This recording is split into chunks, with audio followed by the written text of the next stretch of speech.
Beyond the Mic with Sean Dillon.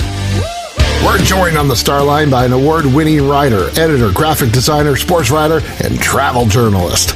You've seen his work in USA Today, the AP, Forbes, among many other places. The latest of his 40-plus books he's authored is the updated The New Baseball Bible. We welcome Dan Schlossberg. Good morning, Sean. Great to be on your show. Dan, let's go beyond the mic. Baseball has had some incredible stories.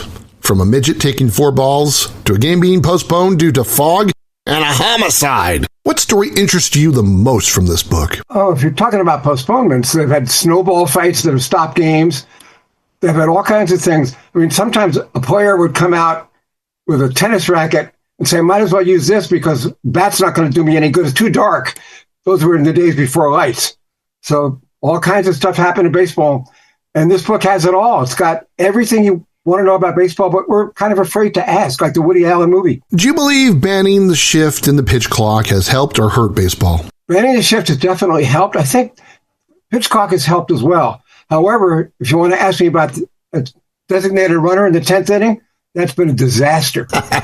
So which team publicist was your favorite? Oh, which team publicist? That's a good question. I think the late Larry Chazon of the Montreal Expos, a real gentleman.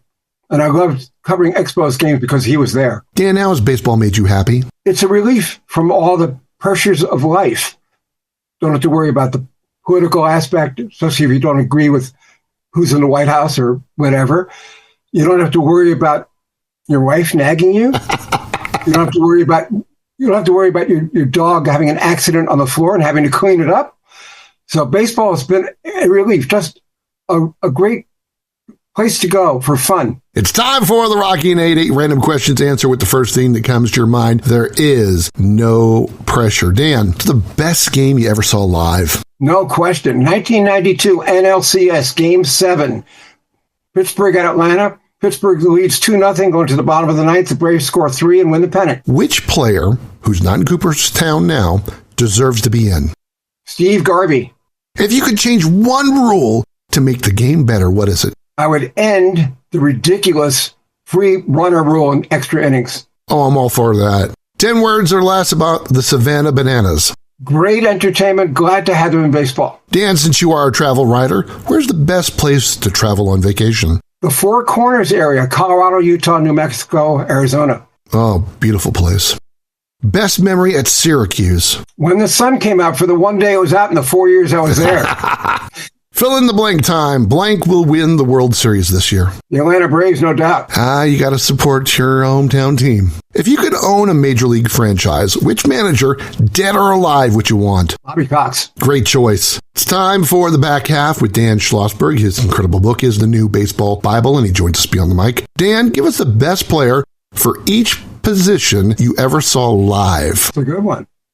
Okay. Eddie Matthews, third base. Rui Aparicio, shortstop. Red Chanding, second base. Orlando Cepeda, first base. Hank Aaron, right field. Willie Mays, center field. Those two are pretty easy. And I have to put Frank Robinson in left field, even though he played right field. He was just too good. Left-handed pitcher, Warren Spahn by a nose over Sandy Koufax, only because of his durability.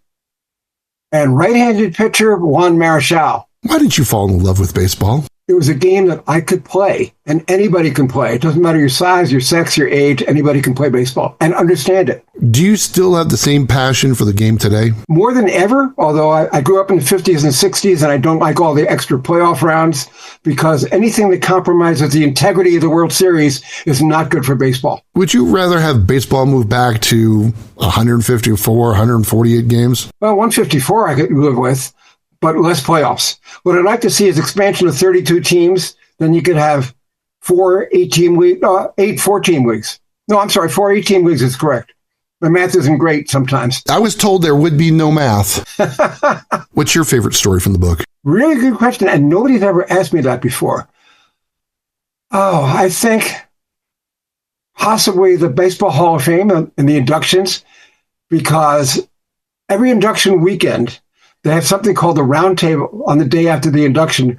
It's at Doubleday Park, And you can walk right up to the players and talk to them if you're a member of the media.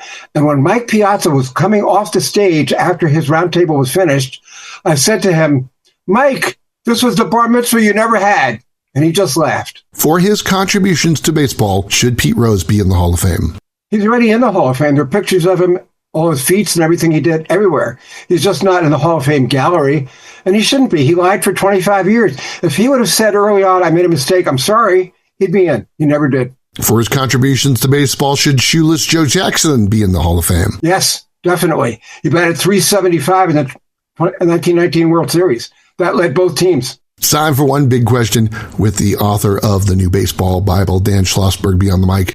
What's your favorite baseball moment? Experienced a no-hitter. It was Randy Johnson losing a no-hitter to a pitcher named Jose Jimenez of the St. Louis Cardinals. He lost 1-0 in Phoenix on an error. Dan Schlossberg loves the Savannah Bananas, wants Steve Garvey in the Baseball Hall of Fame, and wants you to read the new baseball Bible. Dan, thanks for taking the time to talk with us today. Sean, thank you for having me. Have a good season. And that, my friends, is Beyond the Mic Shortcut. If you're enjoying these conversations, please check out another Beyond the Mic episode to find more actors, artists, and people you need to know. We'd also appreciate a like and subscribe on the Good Pods app.